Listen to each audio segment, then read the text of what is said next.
তরুণ সংঘের পরিচালনায় যে নকআউট ঢালাই টেনিস প্রতিযোগিতা আপনারা চতুর্থ বছর পদার্পণ করলেন, সেই মঞ্চে উপস্থিত আছেন এই অঞ্চলের প্রধান মহাশয়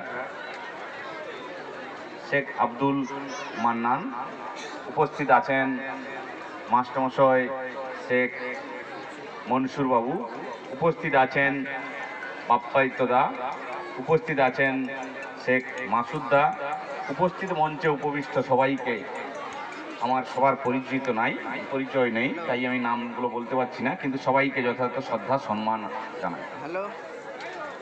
উপস্থিত মঞ্চের সামনে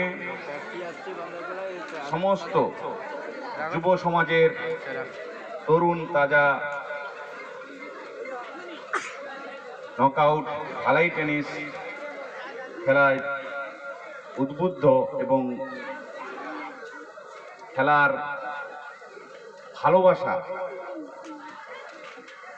আগ্রহ যারা আছে তারা উপস্থিত আছেন, সবাইকে যথাযথ সম্মান জানাই। মূলত আমরা খেলাধুলার চর্চাটা অনেকটাই হারিয়ে ফেলেছি ধীরে ধীরে। এই খেলার জগৎ জীবনের সবচেয়ে প্রতিটি মুহূর্ত বিভিন্ন পর্যায়ে আসবে বয়সের সঙ্গে সঙ্গে, কিন্তু এই খেলার জগৎ এবং খেলার জীবন সেরা জীবন, জীবনের একটা সর্বোচ্চ গোল্ডেন টাইম। এই টাইমটা পরে মানুষ ধীরে ধীরে ধীরে ধীরে বার্ধক্যের দিকে এগিয়ে যায়, তখন ধীরে ধীরে ধীরে ধীরে খেলার থেকে আস্তে আস্তে দূরে সরতে থাকে। যারাই এখন খেলার সঙ্গে যুক্ত আছেন তারাই দেখবেন সুস্বাস্থ্যের অধিকারী, আর যারা খেলা ছাড়ছে তারা অসুস্থ হয়ে পড়ছে ধীরে ধীরে। অর্থাৎ সুস্থ শরীর রাখতে গেলে খেলা অবশ্যই প্রয়োজন এবং এই খেলাধুলো চালিয়ে যেতে হবে প্রতিনিয়ত। এগুলো যে এইরকম ধরনের ক্লাবগুলো খেলার সঙ্গে যুক্ত থেকে মানুষকে সুস্বাস্থ্যের দিকে এগিয়ে নিয়ে যায়, এটা মাথায় রাখতে হবে। এনারা সমাজের সবচেয়ে বড় কাজ করতেছে, এই কাজের জন্য এই সমস্ত ক্লাবের সমস্ত সদস্যদের ধন্যবাদ জানাই। এনারা যেহেতু আরো পরবর্তী দিনগুলোতে আরো বড় আকারের, আরো সর্বোচ্চ আকারের এবং প্রতিনিয়ত বছরে দুবার চারবার এই খেলার সঙ্গে যুক্ত থাকতে পারে এবং এই খেলার টুর্নামেন্টগুলো খুলতে পারে, সেই আশা রাখবো এই ক্লাবগুলোর কাছে। এই খেলার মধ্যে একটা সম্প্রীতি তৈরি হয়, সম্পর্কের মেলবন্ধন তৈরি হয়। এখানে খেলার মাঠে জাতি ধর্ম নির্বিশেষে সবাই উপস্থিত হন। যারা প্রকৃতপক্ষে খেলোয়াড় হয় তাদের মনটা অনেক বড় হয়, যারাই খেলাধুলা করে তাদের মন অনেক উদার হয়। খেলার মধ্যে থাকলে তাদের শরীর যেমন ভালো থাকে, মনও ভালো থাকে, মনও বড় হয়, উদার হয়, এটা মাথায় রাখতে হবে।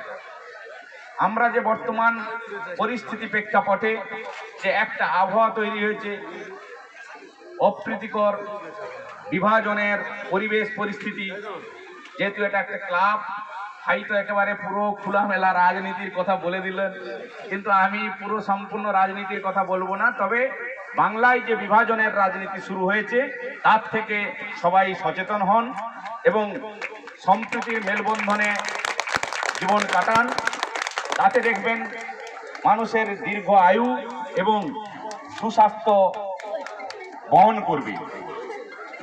অর্থাৎ সমস্ত যুব সমাজের কাছে এই সমাজ গড়ার মূল লক্ষ্য থাকবে যে সমাজকে সমৃদ্ধ করা এবং সমাজের বিভাজন দূর করা। আর যারা এই বিভাজন তৈরি করতেছে কেবলমাত্র রাজনৈতিক স্বার্থে, তাদেরকে সমাজ থেকে বর্জন করুন এবং সমাজ থেকে তাদেরকে ছুড়ে ফেলে দিন।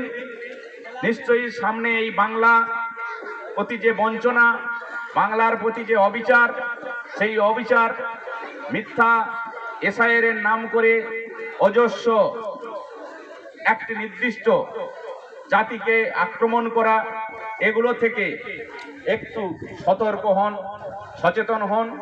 ভবিষ্যতে নিশ্চয়ই অন্য মঞ্চে অন্য কথা বলবো, এই মঞ্চে আর আমি বিশেষ কিছু কথা বলবো না। শুধু একটাই কথা মাথায় রাখবেন যে আমাদের সম্প্রীতি বজায় রাখতে হবে, আমার ছেলেকে সুশিক্ষা দিতে হবে, শিক্ষার মধ্যে যাতে না যায় পরবর্তী প্রজন্ম যে এই বাংলায় যে সংস্কৃতি সভ্যতা পরম্পরা বহন করে